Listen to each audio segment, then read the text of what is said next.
Welcome to EDH Basics. Today, I'll be covering the ultra-competitive Food Chain Prossh combo.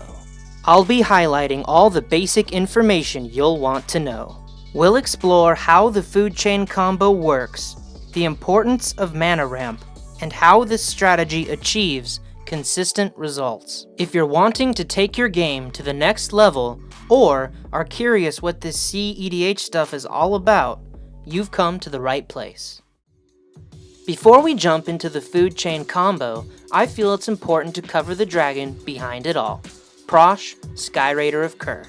Prosh's token creating ability is powerful for two very important reasons. First off, his ability triggers when he is cast, not when he enters the battlefield. This means even if Prossh is countered, you still get the Cobalt tokens.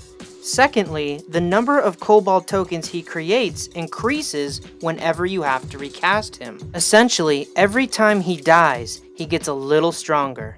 Conveniently, Prossh also doubles as a sack outlet. As you'll soon see, setting off death triggers with Prossh himself makes comboing off that much easier. Of course, we can't forget about the ultimate combo-rific enchantment, Food Chain. Food Chain enables you to exile your creatures in exchange for mana. Specifically, mana equal to a creature's converted mana cost plus 1, and only of any one color. This means token creatures can be exiled for 1 mana apiece, and 1-drop creatures can be exiled for 2 mana, etc. Don't forget that mana generated by Food Chain can only be used to cast creature spells. Don't worry though, that won't stop Prossh. They don't call him the Skyraider of Kher for nothing. The first time Prossh is cast, he brings 6 kobolds with him. Take 2 of Prosh's kobold friends and exile them to Food Chain. This will net you 2 mana, 1 red, 1 black. Now it's Mr. Skyraider's turn. Exile him to the Food Chain, nab yourself 7 green mana, and put him back in the command zone.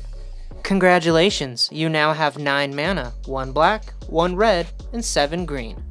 Let's put that 9 mana to work and use it to recast Prossh. Thanks to commander tax, Prossh now costs 8 mana to bring onto the battlefield. When he's cast, we get 8 new Cobalt tokens, bringing our total to 12. Now you can use Food Chain to do this little loop as many times as you want. Exile Cobalt tokens in Prossh, generate as much mana as you need, and recast Prossh over and over and over. Okay, so the Food Chain combo is neat, but how does it win? Once you've generated an outrageously large amount of Cobalt tokens, you can start sacrificing them to Prossh to trigger creatures like Blood Artist or Zulaport Cutthroat. If infinitely pinging all your opponents for 2 damage is more your speed, well, there's Perforos. Or you can turn those 0-1 kobolds into some 1-1 hasty powerhouses with the help of Goblin Bushwhacker. And if you don't have one of the previously mentioned creatures ready and able to help out, well, there's always Smothering Abomination and Skull Mulcher, who are more than willing to help you draw a few cards. And don't forget about Genesis Hydra.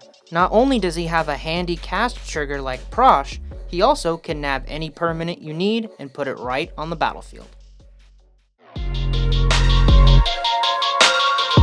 Common sites in competitive Prossh builds are original dual lands like Badlands and Bayou. These lands make for exceptional fetch land targets and are great for mana fixing. Having access to every color you need as early as possible ensures that you never miss a beat. Lands like Cavern of Souls and Gaia's Cradle are also essential. Cavern of Souls ensures Prossh actually makes it onto the battlefield rather than being swept away by a counterspell. Does Gaia's Cradle even need an explanation? This card is just straight up bonkers. In order to pull off casting Prossh by turn 2 or 3 and comboing off for the win, we need a lot of mana and we need it fast. Blazing fast mana ramp will cost you a bit of life, but you know what they say, no pain, no gain. The obvious purpose of a mana dork is to help ramp out Prossh and any other spells we want to play as quickly as possible. They also make for fantastic food chain fodder. You can exile one dork on the field to food chain to generate enough mana to cast another dork from your hand.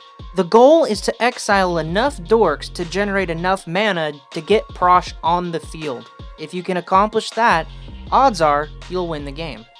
Other important members of the Mana Dork family are creatures like Sylvan Ranger and Wood Elves.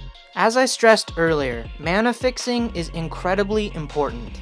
Top tier Prossh lists will never lack for the colors they need. Setting off the same combo from game to game wouldn't be possible without tutor spells. 1-mana classics like Vampiric Tutor and Imperial Seal are must-haves. 1 or 2 tutors just aren't enough if you're trying to ensure a consistent level of play. A top-flight food chain combo deck isn't just going to have any tutor though. In a competitive EDH environment, everybody is trying to combo off as quickly as possible. Ideally, these tutor spells are being used as early as turn 1 to start setting up combos. Let's not forget about the old-fashioned Necropotence either. Dropping this beauty down on the field as early as possible and dumping 20 or even 30 life into it can really help improve your odds of getting the pieces you need to win as quickly as possible. Many food chain Prossh combo builds also utilize cards like Plunge into Darkness and Tainted Pact. Similar to Necropotence, Plunge into Darkness allows you to pay as much life as is feasible to find the combo pieces you need. Tainted Pact, on the other hand, allows you to exile cards from the top of your library until you find exactly what you need. In order to make Tainted Pact viable, no competitive Prossh deck will have any 2 cards that are the same. This ensures that you get to exactly the cards you want, and nothing less. I hope this video was able to shed a little more light on what the food chain Prossh combo is all about.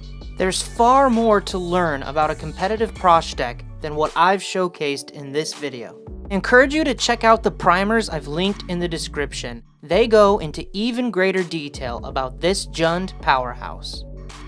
Did you like this video? Do you want more like it? Leave me a like. If you're new around here, subscribe and come join the Deck Builder Society. Want to stay up to date with all my latest videos? Hit that notification bell. You stay classy, deck builders. I'll see you next time.